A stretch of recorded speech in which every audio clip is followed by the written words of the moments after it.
They called it Unsinkable, and that belief changed history. At the beginning of the 20th century, the world stood at the height of its confidence. Industry reshapes nations, factories ran without pause, and machines promised a future where effort could be replaced by engineering. Steel bridges crossed rivers once thought impossible to tame. Electric lights pushed back the dark. Steam power conquered distance. To many, it felt as though progress had removed uncertainty from human life. Nature no longer seemed like a force to fear. It appeared measured, mapped, and controlled. For centuries, the Atlantic Ocean had both connected and divided the world. It carried trade, letters, families, and empires. It was a route of hope for millions seeking new lives and new beginnings. It was also an ocean with a long memory of wrecks and storms. But history fades when success repeats itself. By the early 20th century, crossing the Atlantic had become routine. Ships grew larger each year. Comfort mattered, speed mattered, reputation mattered. Caution slowly slipped behind ambition. The year was 1912. The place was the cold North Atlantic Ocean. The ship was the RMS Titanic. She was the largest moving object ever built by human hands. Longer than city streets, taller than many buildings of her time, made of steel, powered by steam, and filled with hope. She was a statement. Standing beside her hull made people feel small. Her decks seemed endless. Her funnels towered overhead. Her engines produced a deep, steady force that vibrated through her structure. Nothing about her suggested weakness. She looked permanent, solid, and unstoppable. Titanic was built in Britain. She was meant to rule the sea. A symbol of progress, a symbol of wealth and power, a promise that humans had mastered nature. Newspapers praised her design, and crowds gathered to watch her launch.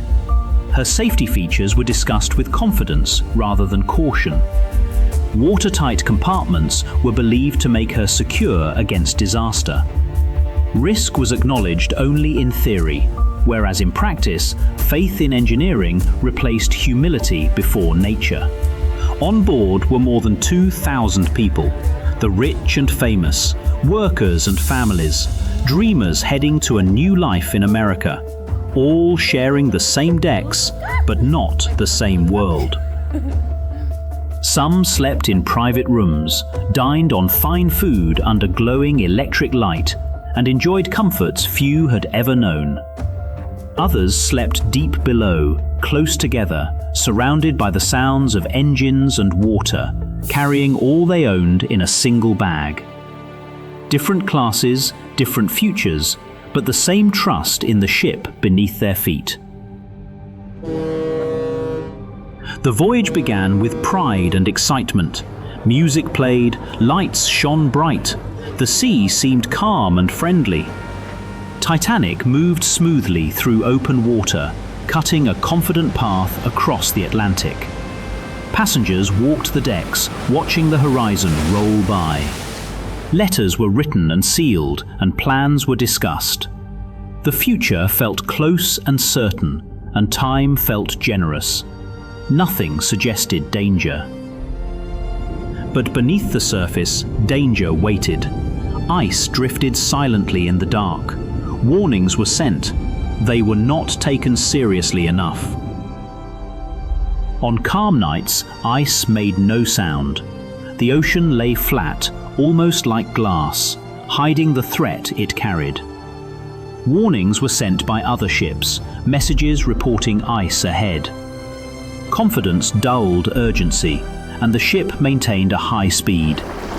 Late at night, the ship struck an iceberg. The sound was small, the damage was not.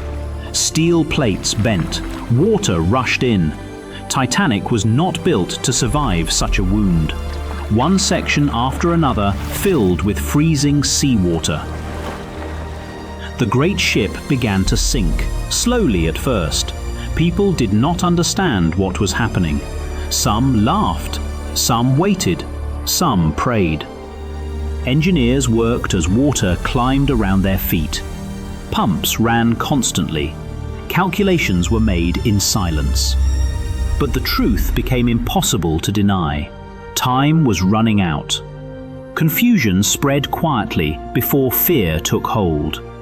Although orders were given in steady voices, the cold night air sharpened every breath. Coats were pulled tighter. Reality would arrive slowly, then all at once. There were not enough lifeboats. Rules from another time had decided that. Choices were made in minutes that would echo forever. Lifeboats were lowered unevenly. Some left half empty, others waited too long, and some were never launched at all.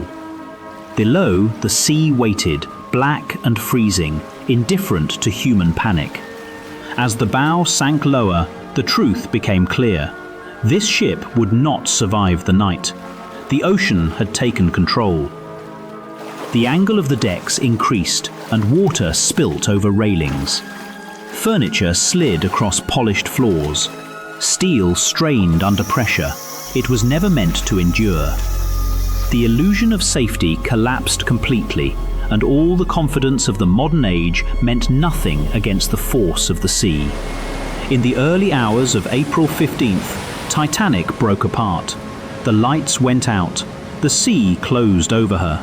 Silence followed.